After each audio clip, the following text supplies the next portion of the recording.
Festival like this is a beautiful indication of the kind of thing that I truly, truly believe in, and I think makes our society more whole and more pure. We do not take it for granted that Boulder was chosen as the first North American satellite festival. It's a huge honor we will not forget, and we are enriched because of it. We are indebted to both the local and international people that came together to make that happen, and we hope it's a tradition that continues for decades to come. Literary festivals like this one build up an environment and an ecosystem to nurture readers and to promote the business of books. They provide an invaluable forum for writers to connect with other creative people. We sit there peering into those electronic grids in front of our eyes, and it only increases the desire to see the real thing in the flesh. To actually hear an author speak firsthand, to read from their work, to hear the tones of their voice modulate as they read their most treasured passages of prose. For us, it's special. This was our mothership, and it continues to be. The other editions that we have across the United States are smaller versions, different programming, but smaller versions.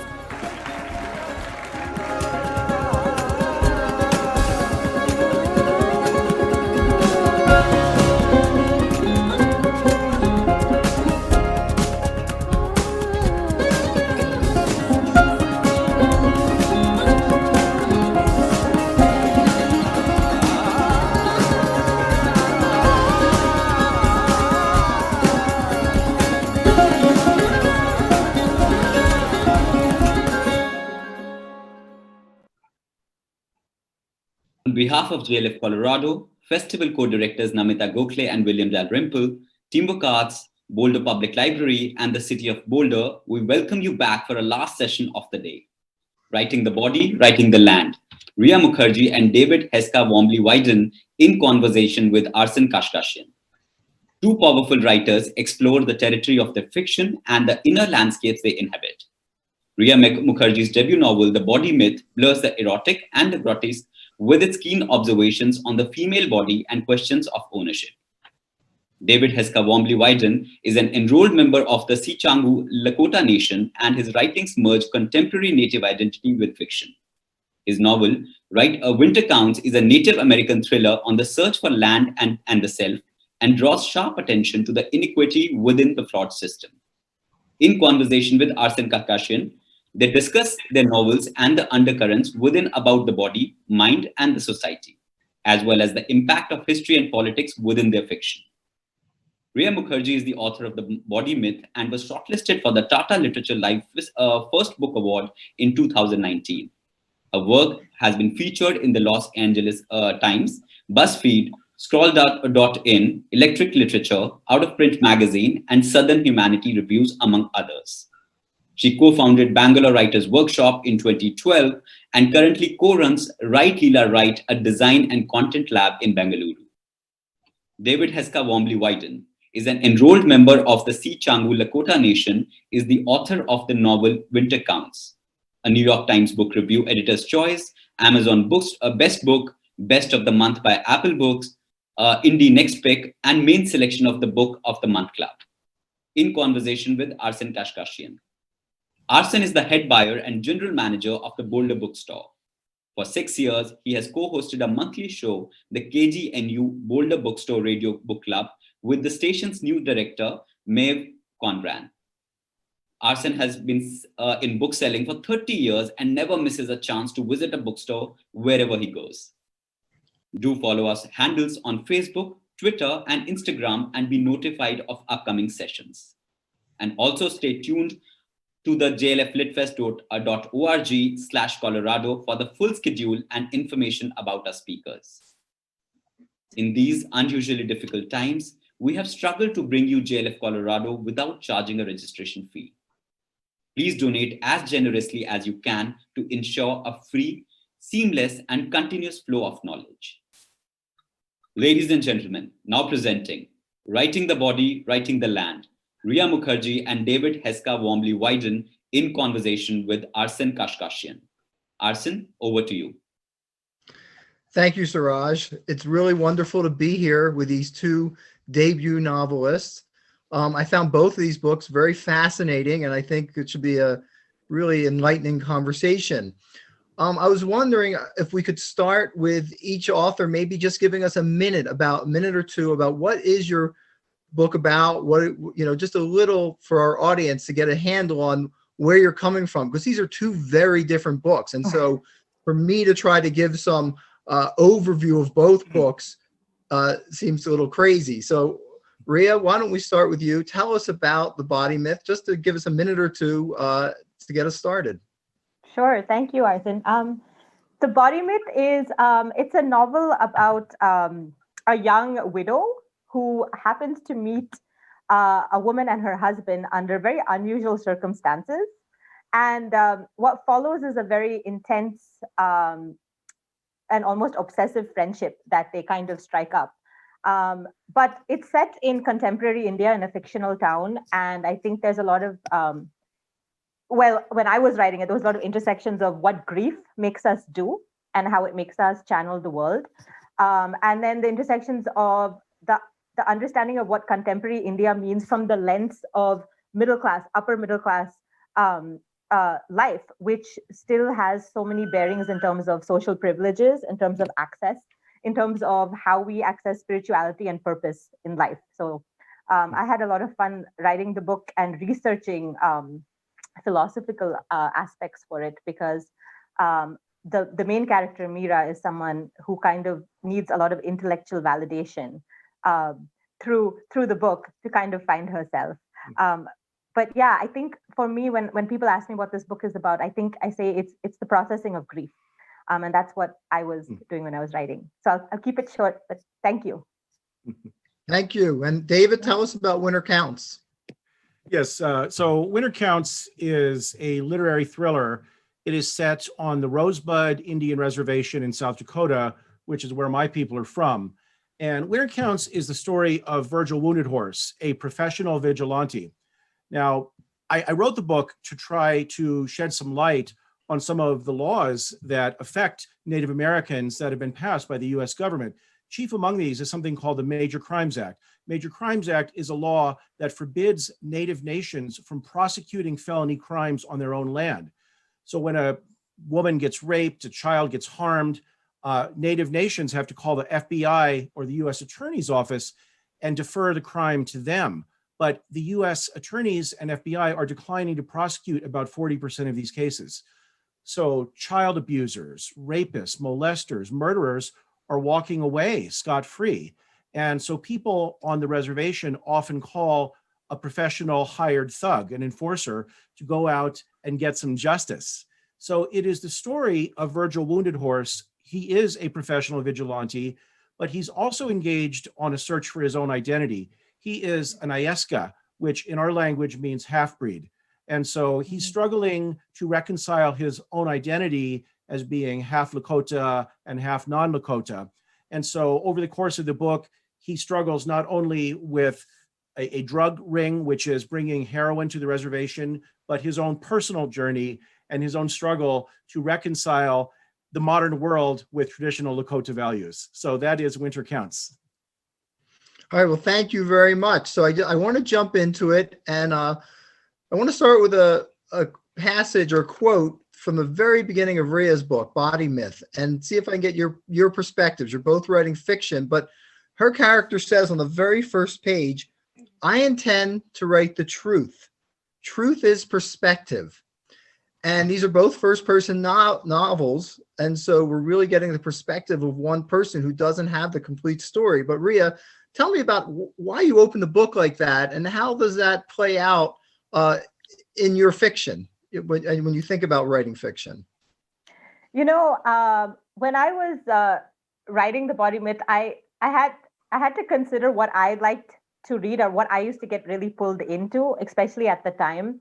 And, I always, when I was in the US, we were always talking about, showing and not having too much narrator involvement. But I also grew up reading a lot of like Orhan Pamuk and Murakami. And there was this sense of like pull in to the reader to say, hey, I'm your friend. Let's get on this journey. And while that can be a very intrusive tool, and like even when I'm, facilitating workshops, I say be very wary of how you're going to kind of manipulate your reader in terms of calling them in, because you do too much, then you've taken the fun out of it.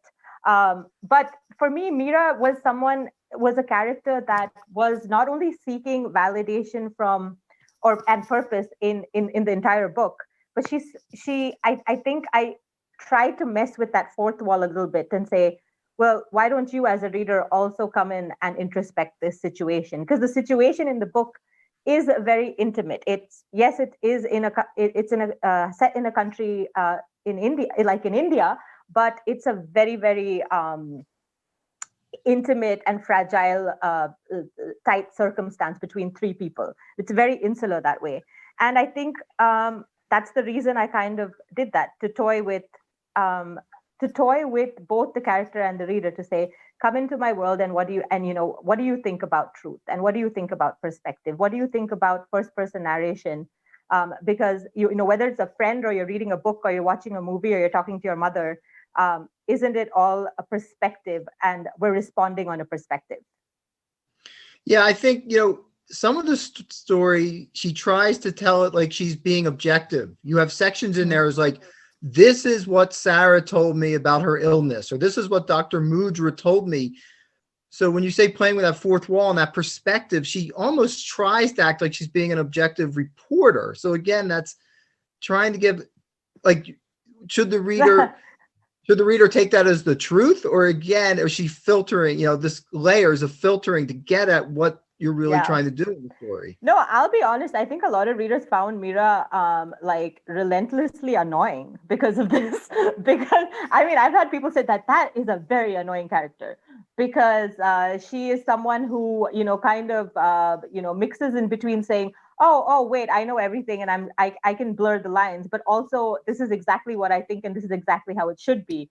And she makes a lot of assumptions. She makes a lot of assumptions about Sarah, this woman that she is, so deeply attracted to, on almost, she kind of opens another dimension for Meera, this relationship that she has with this woman and her husband.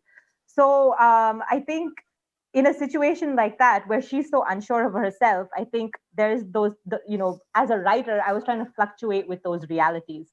And what comes off for the reader is completely up to them. So I want to put it out there that a lot of people found that to be relentlessly annoying, and I completely take that. Like, that's true. I didn't find it to be annoying. I really enjoyed it, to be honest. But it made me doubt that she was telling the truth from the very second sentence of the book. It's like, she's going to tell me she's telling the truth. That seems like maybe you're protesting too much. Now, David, your narrator is Virgil, and Virgil is seems to be a straight shooter, but at the same time, he's working with incomplete information. He doesn't have the whole story. So tell us about that process and going from his perspective and his truth, and what does that mean, really? Yeah, so in Winter Counts, Virgil Wounded Horse, the protagonist of the book, is as I said before, he's on a search for his own identity. In his youth, he rejected the idea of being Lakota. He hates Lakota customs for various reasons. He's rejected all of that, but it's slowly closing in on him, and he's realizing that maybe to heal himself and to heal those around him, he has to gradually and eventually accept Lakota values and Lakota traditional customs again. So for me, writing that, I had to kind of weave three different threads in.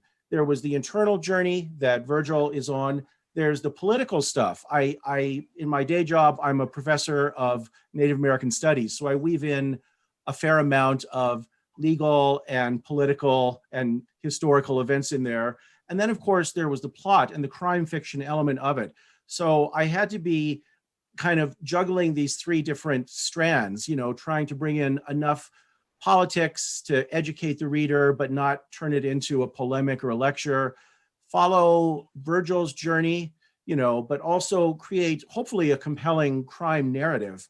And so it was hard to do in first person. And I vowed that I would never write another first person book again. However, HarperCollins has insisted that I write another first person book. And so indeed, the next book in the series is due to them in about half a year. So there'll be another.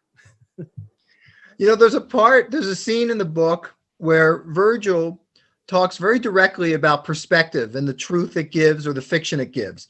And that is when he is in, I believe, White Clay is the town, which is a town which is right near Pine Ridge, where there's all these liquor stores because Pine Ridge is dry. And he talks about how the media always comes to White Clay to show the worst of the Native Americans. And he calls it poverty porn. And I thought that was interesting, where you step out and he's showing you the perspective from within, but you did seem like you wanted to give to show what the common perspective is from without and how different that is. I did. Virgil is, even though he's a guy who beats people up for a living, he's a thoughtful guy. He's not traditionally educated, but he cares a lot about the world around him, and he knows stuff. And so I wanted to give some of his thoughts and perspectives of how the media traditionally treat Native Americans.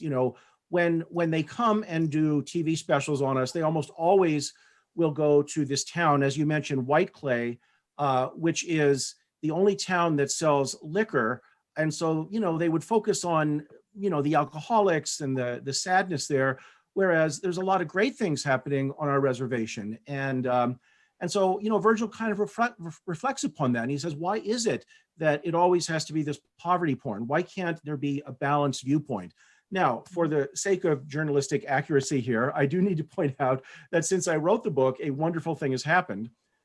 The state of Nebraska shut down the beer barns in White Clay. And so White Clay, it's a town of 12 people, and they had 7 liquor stores there, and they were selling exclusively across the border to Native citizens in South Dakota, and just helping to contribute to the alcoholism problem over there. To their credit, Nebraska has shut it down, and there are no longer these terrible liquor stores and people passed out. So I need to point out that the book is dated, and White Clay, the bars have been shut down. So I wanted to talk about grief a little bit, because you mentioned that, Rheea, in your opening remarks, how you talked about how this book is really about what grief makes us do. And in both books, Mira is suffering from the grief of she's been widowed, and she was young. She's only married 7 months, I believe. And the book starts a year and a half or so beyond that. So she's gotten through the initial phase of that, but she's still very much suffering. Meanwhile, Virgil suffers from grief. He's lost his sister. He's lost a lot of his family, but he's lost his sister, and he's taking care of his nephew. And he's dealing with that grief as well. And so I guess I want to talk about, how does grief drive your characters? What does it make them do? And how does it kind of haunt all their interactions in these books? So, Rheea, if you could start, that'd be great. Yeah, I think I'm very compelled by the idea of what grief can actually be in terms of giving us a chance to respond in the world in a way that we never thought possible.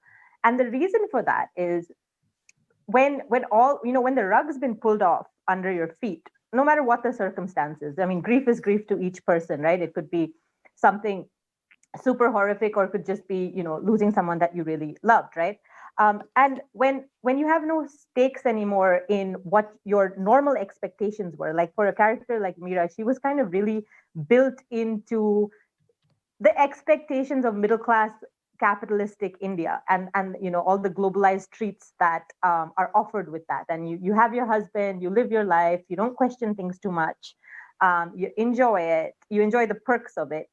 And when that was taken away, there's a sense of meaninglessness, temporarily meaninglessness, and it's a space where you can reinvent your idea of self. It's a space where you can reinvent what your own social morals, You can deconstruct them, you can play with them. And I think that's the reason why, there's a part of you that's open to that, which it doesn't really give a crap anymore about what you do and what you don't do.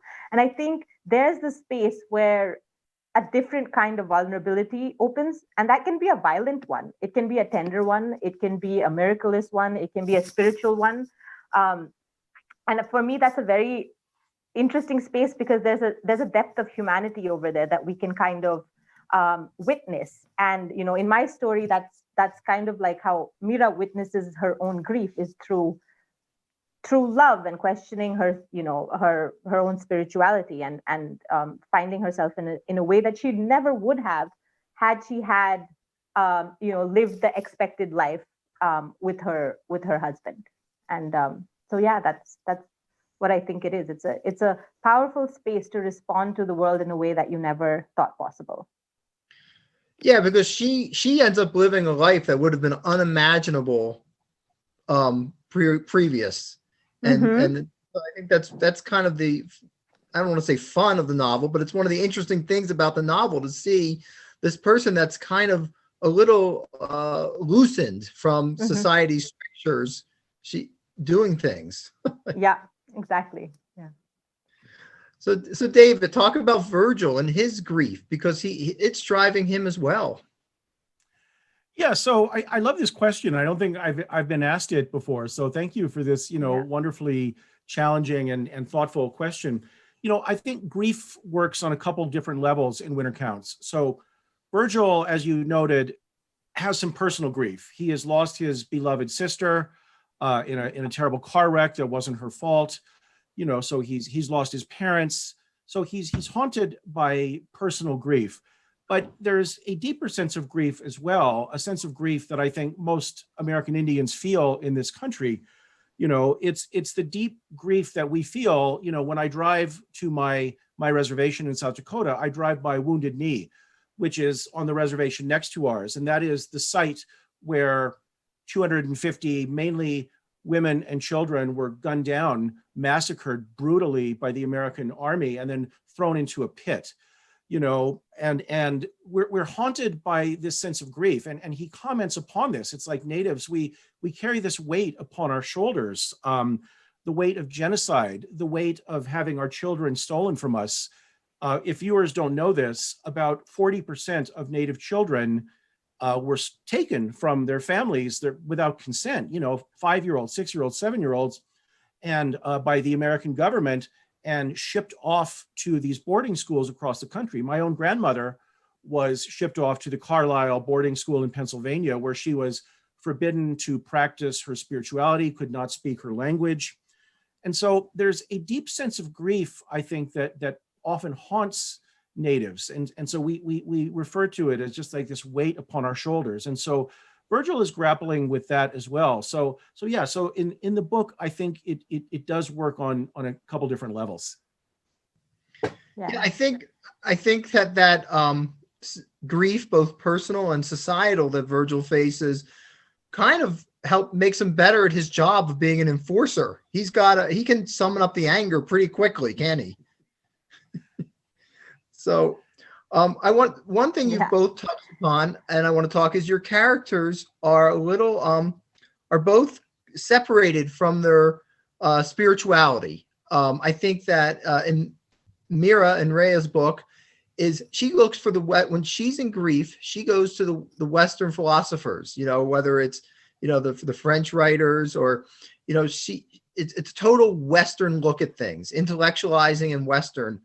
And Virgil, he wants nothing to do with the Lakota traditions, even though he's got a girlfriend who's trying to get him and thinks that's what he needs. And so both of these books, as different as they are, they have this spiritual journey kind of back to their own culture. And so, why don't we start with you in this one, David? And if you want to comment on, how Virgil has become so disconnected, you've touched upon a little bit, with the Lakota spirituality and kind of his journey back to that a little bit. Yeah, so in the book, Virgil Wounded Horse is cut off from his spirituality and his traditions. his father died, and he felt that Lakota traditions, he had prayed for his father, and it didn't help, and so he rejects it as a young boy. And so his arc, his journey throughout the book is accepting Lakota traditions again, and he uses his spirituality really to kind of solve the mystery at the end. And this, this feeling was very much informed by my own sense. I live here in Denver, Colorado, where I have two young sons, and it is difficult to raise my boys with a sense of Native values. And I struggle with this all the time. We do travel back to the reservation at least once a year, and I take them to spiritual ceremonies and such. But it's easy to be cut off from your spirituality and your belief system. And so it was kind of informed by my own struggle to keep centered in Lakota values. So Virgil, he rejects it, but then he ultimately embraces the spirituality and indeed uses it to come to his own conclusion and solve the crime. Mm-hmm. So you think your journey you're making yourself and Virgil has to make in the book, trying to be cut off in spirituality, but trying to get back into it. Is that something that's you're seeing played out throughout your reservation and other reservations, trying to hold on to the spirituality? And are things harder now, or are things getting better? Or I don't know. It's kind of a funny way to put that question, but where do things stand now, do you think? I can only speak for the Rosebud Lakota people, the Sicangu Lakota. So I want to be clear that I don't speak for all natives. We have nearly 600 nations in the USA, and so I don't speak for all. I can tell you that for my nation and my people, I have definitely seen over the last 10 years a return to our spirituality, a return to our language, a return to our values. And so it's something I think we all welcome. And I hope that my book has contributed to this in some small way. I've gotten a lot of messages from Native people who've read the book. And one lady sent me a video crying, said, I've been cut off from my spirituality till I read your book. And now I feel connected again. And, that just touched me. So again, at least for our people, yes, I think there is a return to Native values. Mm-hmm. So Rheea, in your book, you have another character. You have a character, Sarah, who's the woman of the couple that Mira meets, who is kind of also trying to lead her back to a spiritual, whether it's Sufism or there's different aspects of Sarah's being that counters Mira's Western view. Talk about that role of spirituality in Mira's. Sure. And I actually want to talk about something that David just said that I really resonated with, especially, from what I've read of David's book. I think fiction like this is so important because you're talking about multiple griefs. You're talking about systematic devaluation of culture, of histories, of lived experiences. And what he was talking about just now about indigenous practices, spirituality, these are things that in different ways have been caricaturized by colonization in so many ways, right? And even if you're living in America, even if you are born and brought up there and you have an indigenous culture or you're an immigrant, there are things that the culture teaches you to be embarrassed about or to move away from. And like you said, that there is systematic grief, and I believe that we carry that in us generation to generation. And again, something else that's kind of said, oh, okay, that's woo-woo talk, but stuff that's been dismissed like that. But I do believe we carry those griefs generation over generation. There's a system of violence and erasure that has happened. And so, David, I want to say that books like you, where you have that kind of a landscape is sometimes something like the power of fiction. For me, that's the power of fiction that you can put in the world. And to kind of put it back into context of Sarah and Mira, yeah, absolutely. Mira is, if you look at the Indian education system, we are heavily colonized. For the people that do access English, we're the people who have access to all the resources in the country. We have all the access to the best jobs, the best education. It is looked up as a language which is going to get you to places. But it's not just the language; it's the lens at which we look at science and science and philosophy.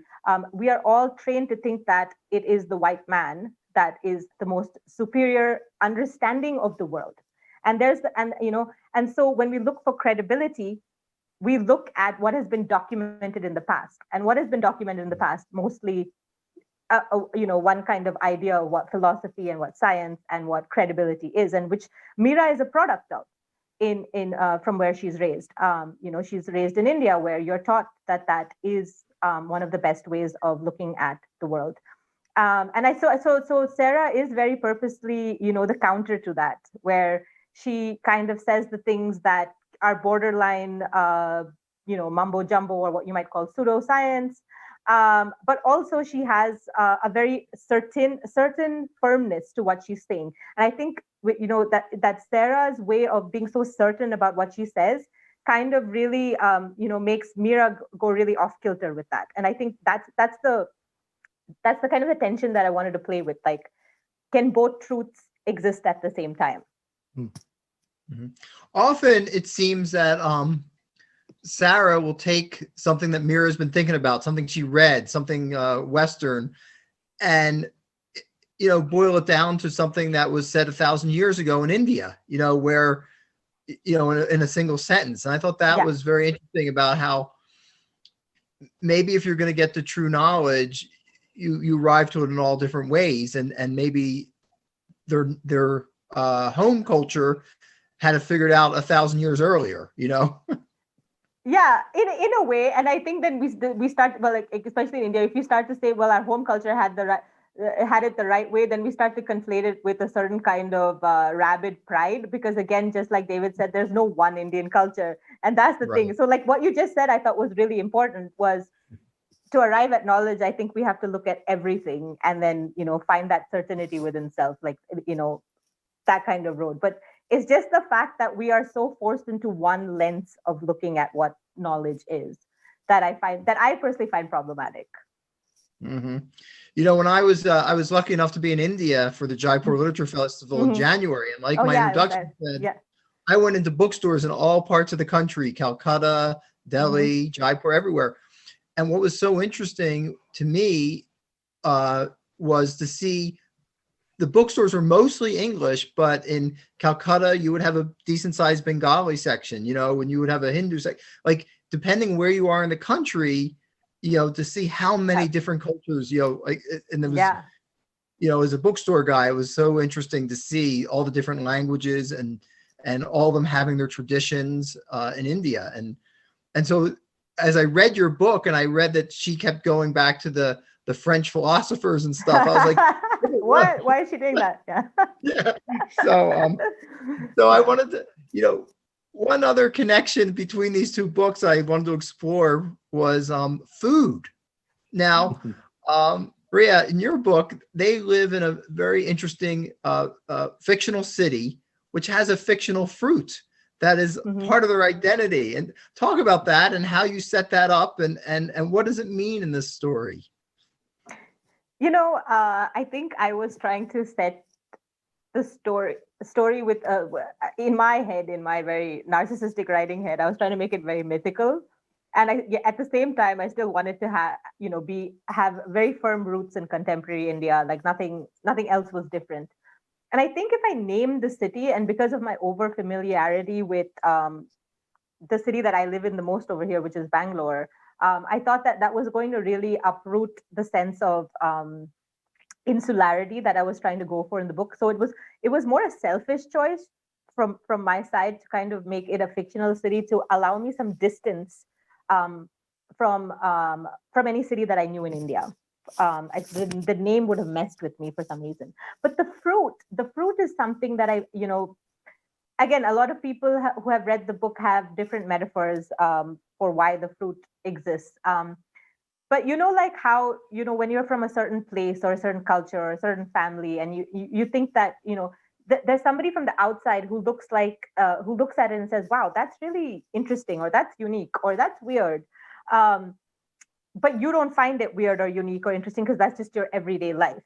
And again, it's a kind of a perspective play that sometimes the things that you think are so normal can be absolutely disenfranchising or weird or absolutely spectacular to someone looking from the outside.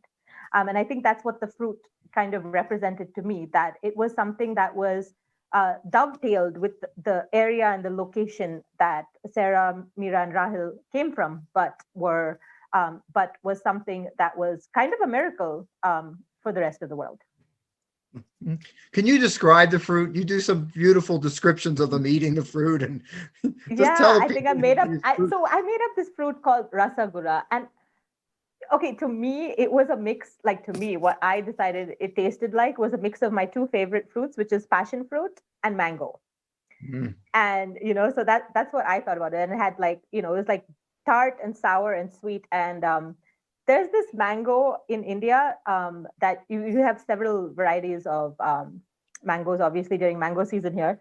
But there's this one mango that I don't think a lot of people are really like, but it's called raspuri, and it's more sour. It's like sour, but it's also sweet, and it has this smell that is so, I just cannot describe it, but it's something that I'm very attached to. So I would just keep thinking about this raspuri mango when I was writing about this fruit. So I don't think it's very original, but yeah, that's what. Well, I thought the fruit kind of went well too with the there's an erotic part of piece of the book, theme going through the book, and fruit also has a certain eroticism to it. And so I thought sometimes your description of fruit, I was like, is she really describing fruit here? But sex, yeah.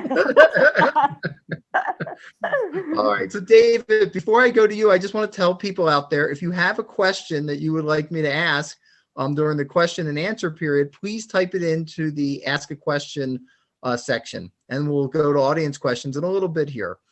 So David, food again is a very important part of your book and part of the identity of the characters. And you even have a character who comes, Lack Strongbow, I believe is his name, who's like an indigenous chef. And tell us so it's a major part of your book as well. So tell us about that. Well, first of all, I want to say just that after hearing Rheea talk about this, now I want some mangoes, and I want to try these special mangoes. I'm feeling very bereft here of this wonderful fruit. So I want to run to the specialty grocery store and get some. But so yeah, I especially feel somewhat embarrassed because native cuisine traditionally is not very good. Okay, and let me explain why. So American Indian food, we had to exist on these what are called commodities. So when we were first moved to reservations, we were not allowed to leave the reservations back in the mid 1800s. Okay, they were prison camps. You would be arrested if you left the reservation. So the worst food would be shipped into us.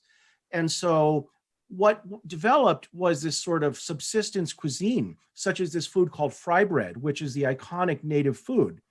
But it's terrible. It's flour cooked in oil with a pinch of salt and baking soda, and it's not healthy. Our people die very early. The average life expectancy for a man on my reservation is 47 years old. That's 30 years younger than it is outside of the reservation, partially because we don't have good food and we have bad medical care. And so native cuisine has never been thought of as being really that good. However, in the last 5, 6, 7 years, there has been a movement of a new indigenous cuisine that eats as our ancestors did. So no wheat, no sugar, just bison, and herbs that are picked. And so this chef comes in and he's trying to get people on the reservation to give up fry bread and sugar and pork and everything else and meat and eat as we did hundreds of years ago. And he's a little bit pompous about it. And I kind of struggle with this because I agree with the idea, but for a single mother that's trying to raise 3 or 4 kids, she's probably not going to go and pick wild herbs for, 3 or 4 hours. And so, it's a complex issue, the idea of keeping your family fed versus this new healthy indigenous movement. And so I don't think there's a good answer in there, but I did have a lot of fun writing Chef Lack. He starts off as being sort of a pompous character, but he turns out to be a good guy in the end. All right, so before we go to audience questions, one last question. So this is your debut novels. And then that's a big deal to have your first novel. Congratulations to both of you. What compelled you to write these characters? You had to live with these characters for a while. This is your introduction to some extent to this literary world. what drove you to them? How did you find their voice? And then I will get to the audience questions after that. Rhea, why don't you start? I think I was a short story writer primarily before this, and I thought, that's where I was going to stick to.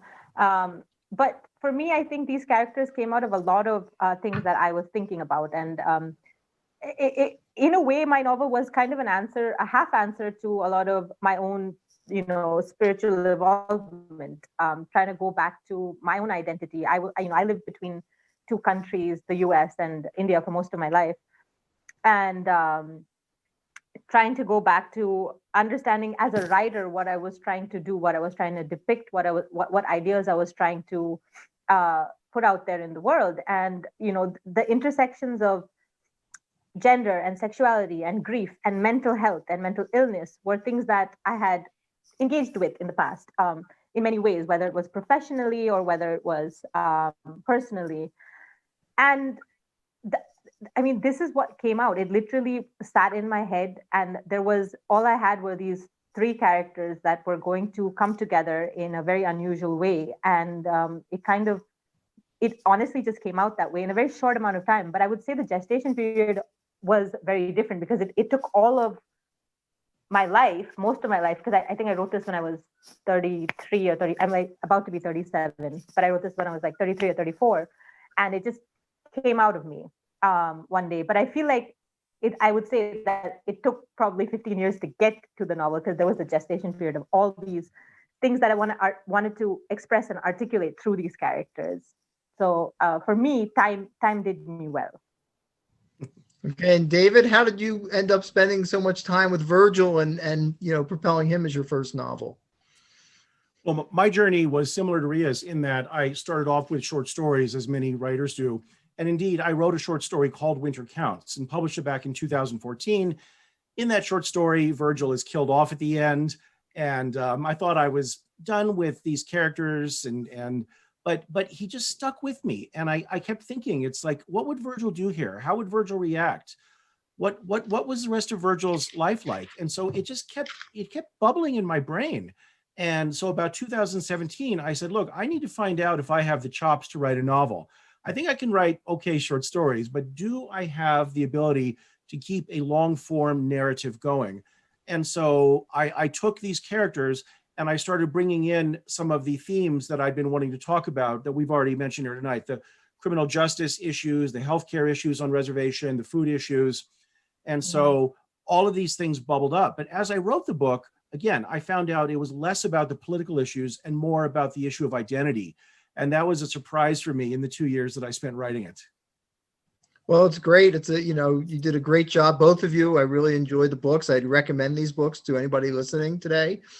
So we got some audience questions. To Rhea, why did you choose to set the story in a fictional city? Was this a choice you made early on? Comes from Barbara. Yes, I did. It was early on, and Barbara, it was mainly because I wanted to keep the insularity of the story present for me, because I live in India and I live in a city called Bangalore, and for me, putting the name Bangalore, because it's the most familiar city I am with in India, would have been too jarring for me to be able to kind of add, keep true to the kind of the story that was happening between Meera and Rahil and Sarah. So yeah, it's kind of a trick that worked out for me. Well, if you put it in Bangalore, then you have to have, everybody's going to check like if the coffee shop's in the right place and if everything's exactly where it's supposed to be, right? So you don't have that issue, at least, too. Yeah, and the funny thing is the funny thing is a lot of friends came up to me and like, why don't you just call this Bangalore? This sounds like a lot like Bangalore. And I'm like, great. All right. So David, Harriet asks, how do you feel your novel redresses certain misrepresentations and stereotypes of Native Americans? Well, thank you for that question out there. I feel that the novel, I hope anyway, that it does a good job of addressing these stereotypes. In the book, Virgil Wounded Horse, he's had a problem with substances in the past, but he is not an alcoholic now. He never takes a drink in the book. And that was a decision that I made early on, that I was not going to write to that stereotype again. And so, so that's just one example. I think hopefully what I tried to show is that natives are real people. We exist here and now. When we're shown in the media, it's often like 100 years ago, Dances with Wolves, 150 years ago, or not at all. And I wanted to show that natives today we live in the modern world. We have complex lives. We're good people and bad people. Sometimes there's a stereotype that we love the earth so much, and yes, we do respect the land, but there is a bad guy in the book, and he's Native American. So I wanted to show the complexity of Native life, that like everyone else, we're struggling to raise our kids, we're struggling to pay the bills, we're struggling to do all these different things. So I wanted, hopefully, along with some of my other colleagues from my MFA institution, like Tommy Orange and some of the others, I wanted to portray Native people as they are today and sort of, bust some of those stereotypes wide open. So thank you for that question. Yeah, well, you mentioned Tommy Orange. I feel like we're really seeing in America many different Native American voices telling contemporary stories now, and it's giving people in America a much better picture, a much truer picture. And I thank you for that, and thanks all the other writers that are going on, but it's great to see and a long time coming. All right, here's another question for you, Rheea. Every relationship has some sort of ups and downs and at least some power struggle within it. Are there any novels or personal experiences that helped inspire you? And that comes from Parul Sharma. Yeah, well, yeah, I think so. I mean, books wise, yeah, but like when it comes down to the complexity of relationships and love, I love writing about those things. As a writer today, I like to understand the idea and propagate the idea that everything you talk about is political, no matter what story you're telling. There's a sense of length and privilege that it comes with when you're writing. But I'm somebody who has been very inspired by love and very inspired by the power of human connection and what it can do. In terms of my own life, it's been quite tumultuous in terms of personal relationships, which is why I think I am so interested in looking at humanity from that lens. So thank you. That was a really great question. All right, David, Oksana asks, could you tell us a little bit about your writing process and the research involved in bringing out your characters? Sure. Again, thank you for that great question. So, my writing process is immersing myself in the characters and trying to get inside of their head. So I do a lot of journaling. I write a lot about their backstory, things that they experienced as a kid, what sort of music they listen to. And most of this doesn't make it into the book, but it gives me a sense of who they are. And sometimes the story will take a different path because I realize they had this experience or that experience. As far as research, I do go back to the reservation. I live in Denver. I'm about a 5-hour drive from my reservation. And I did travel back a lot, mainly to make sure that I got things right on the language. There is a fair amount of Lakota words used in the book. I am not fluent. I have at best maybe a kindergartner's comprehension. I can understand what people are saying when they speak Lakota, but I'm not really fluent myself. So I wanted to make sure that I got the language right and some of the landmarks and such, because I did set it on the Rosebud Reservation. So the research involved mainly getting the details right, some of the Lakota slang, stuff like that. I wanted that to be as truthful as possible. So it was a joy to write the book. Thank you. So Rheea, Shahi asks about history, from your personal history, the history of the country, and the unfinished history of Mira's experience as a widow. You talked about her life changing there. How do you think about history as you're writing the novel? How, you're writing such a intimate contemporary story, but then there is a lot of history that you did bring in. Yeah, and I think that's because, again, it goes back to perspective that, we can be so insular into what's going on exactly in our life, but at the same time, and this stitches into the fact that everything is political in the understanding that whatever you're doing right now is still based on so many different movements and ideas and deaths and violence and hopes and desires and love and infrastructure and technology and all of these things, and how you decide to view that. Like, for example, in the book, Meera is kind of hung up on the world wars and a couple of genocides that happened that were not talked about as much. As say, the genocide, the Holocaust. There was the Indonesian genocide, for example, that's mentioned in the book. So I think for me, it was a way of kind of understanding the fact that no matter what, where we are in life, there is a lens at how we can look at how the past has kind of impacted us and the choices that we have right now, and what that means in our future, what kind of histories we are making and contributing towards this larger evolution, which is made up of so many things, right? So for me, that's something that's personally fascinating. So here's a question for both of you. I kind of have my guess of what your answers are going to be, but I can't wait to hear them. Do you start with the end in mind, or is the story what leads you to it? If both of you address that. Of course, you have very different kinds of books, so it'd be kind of interesting. David, why don't you start? Yeah, so my book is being marketed as a crime novel, and so in genre literature, plot is very, very, very important. Now, I hope that I do a decent job with the characters, but I thought a lot about the plot. So when I start writing, I do a lot of outlining ahead of time, and I usually have an idea what the ending is going to be. Now, having said that, the ending of this book did change. I got a residency at a writing place called the MacDowell Colony, and I just immersed myself for a month writing and writing and writing. And I realized that the ending I had in my head originally was wrong.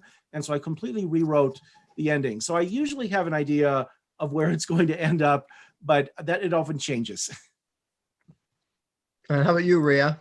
Yeah, I think for me, I had a loose idea of some of the things they were going to do, but the actual ending didn't come to me till I was writing it, because I had to kind of trust Meera and all the stuff that she did in the book to kind of get to that ending. And so it's that classic thing of, if you get invested in your characters enough, and since my book was more, marketed as literary, it didn't have to follow too much on plot. So I got a little lucky there, because it's a lot harder to have the plot kind of work out in the end in a neat way. And I think you're subject to a lot of people saying, that didn't really work for me. But I kind of trusted Meera through the story when I was writing that. And that was the inevitable ending for me.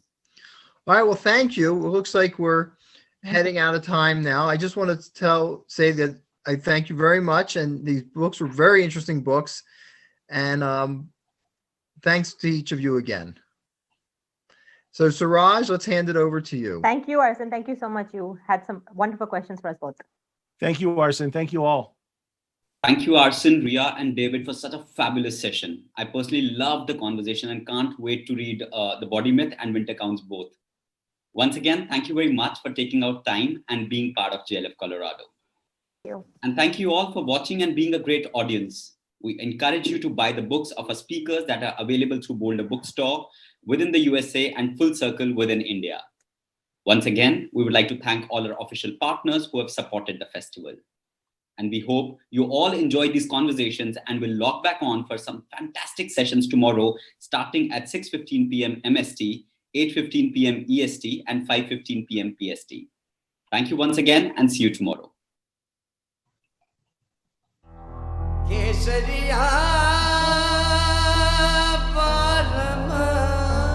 Thank you. Thank you. Fabulous. Yeah. Thank you. That was.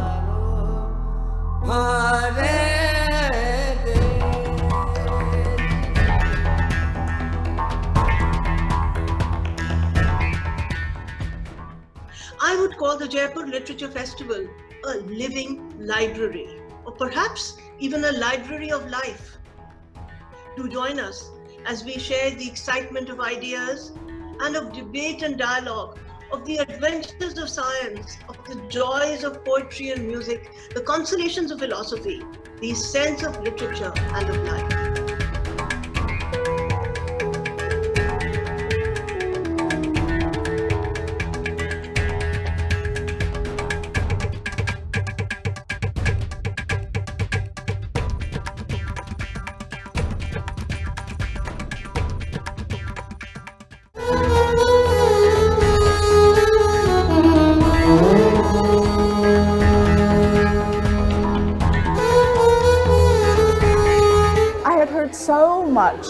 about the festival in India, the scale of it, the energy of it, and I just love the fact that there is this effort to bring it to other cities in the world.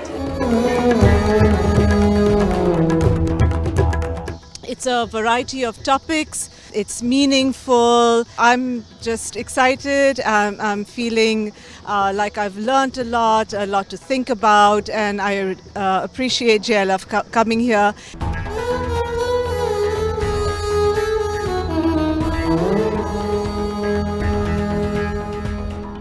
Going forward, it would be a very good thing to do for the community to have this event on an annual basis.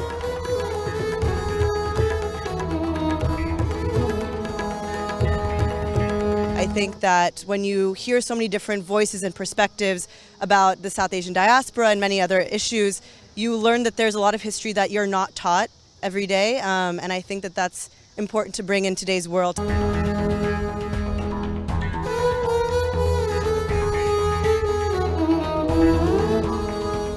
I was actually really surprised by the camaraderie I experienced here and the way that people at JLF, both attendees and other panelists, seem to really connect profoundly to literature and care about it.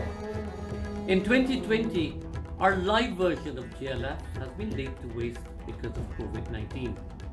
However, nothing's going to stop us from coming in the way of bringing our writers and speakers to you in Boulder, Colorado, Houston, New York, and Toronto, Canada.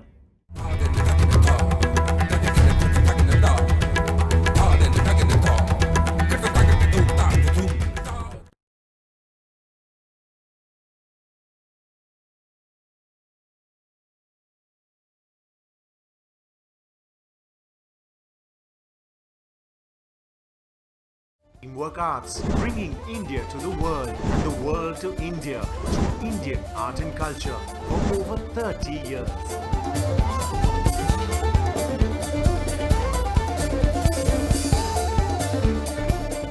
One of Teamwork Arts' signature events, the Z Jaipur Literature Festival, is the world's largest free festival of its kind. With daily interactive sessions, lively debate and dialogue, and international music performances every night, it's no wonder the festival attracts over 500,000 visitors a year. The Jaipur Bookmark, an international B2B event for the publishing industry, happens during the Z Jaipur Literature Festival and sees the confluence of publishers, writers, and literary agents. Teamwork Arts, producers of the Z Jaipur Literature Festival, have taken the flavor of the festival to international shores with vibrant events in the UK, Australia, and the US. Teamwork Arts takes India's artistic diversity to the world with almost 12 festivals of India across continents in a stunning array in over 40 cities. A feast for the senses, these are spectacles of dance, music, cinema, theatre, literature, and so much more. In each of these places, Teamwork Arts' colourful festivals of India are the high points of the annual cultural calendars. Be it Confluence in Australia, India by the Bay in Hong Kong, India by the Nile in Egypt, Iron India in Chicago, Shared History in South Africa, India in the Sunshine City in Zimbabwe, Edinburgh Fringe Festival, Kala Utsavam in Singapore, Sarang in South Korea, festivals in Abu Dhabi, Shanghai, Sweden. The list is dizzying.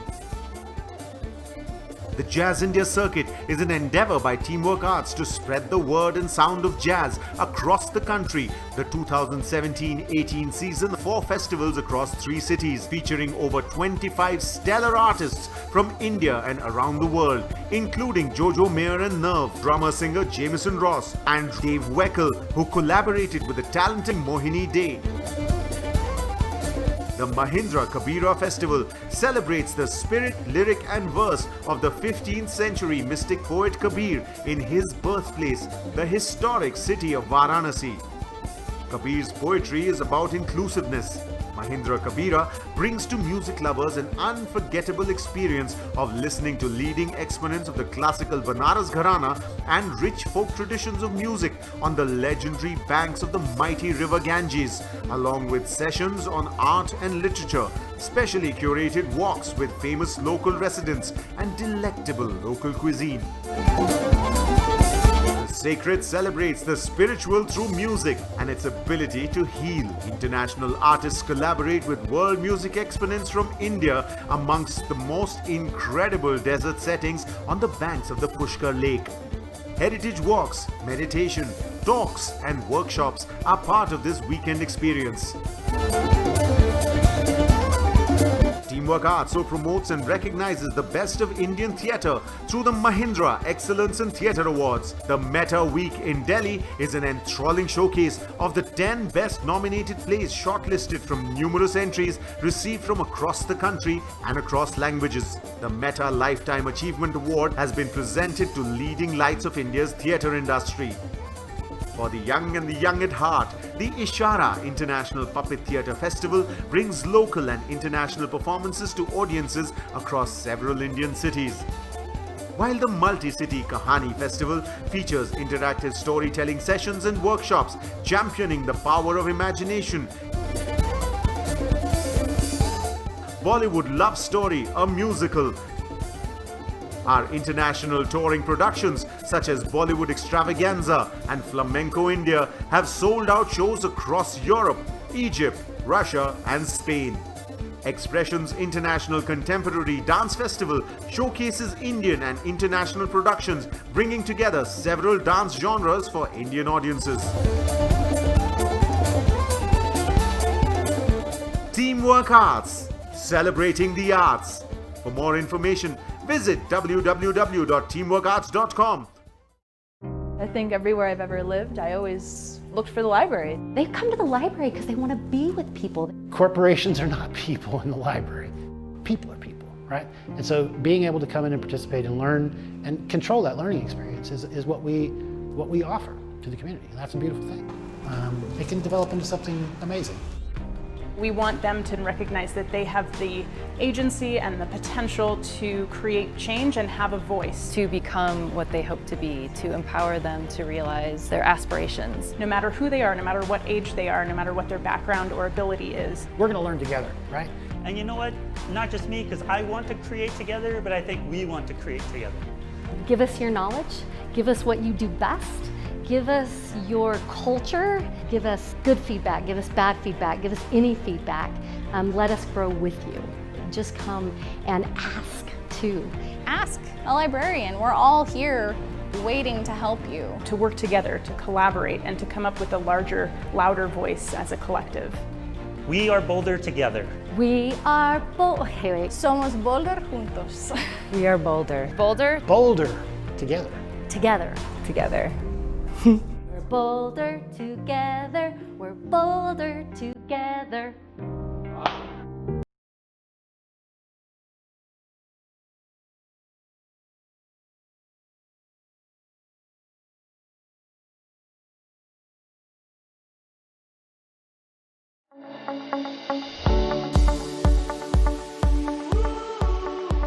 Hello everyone and welcome to Kahani Online, where you discover the magic of storytelling in all its forms. Very special guest with a very special story. Please welcome actor and author Soha Ali Khan. The story that I've chosen is called Someday. Here it is. And it's by Alison McGee and Peter H. Reynolds. It's a story that I've read many times to Inaya. Everyone, grab a pencil, eraser and a notebook, as we are about to learn how to write short stories. That's very simple. All you have to remember is 5 points. Grumpy, we have a special story for you that dates back to the year 1962. Major Shaitan Singh Bhatti and his soldiers. चीन ने भारत पर हमला बोला था। ये लड़ाई पूरा 1 महीना चली थी। Our storyteller today is Katrina Zyle, all the way from Lithuania in In Europe. Yes, in Europe. and she's going to tell us about some strange and fascinating mythological creatures. Today I will introduce you all to Lithuanian mythology. I will show you our modern world full of hidden mythical creatures. I will narrate to you an episode from one of our oldest epics, the Ramayana. We'll be waiting to hear from you. Until next time, bye-bye.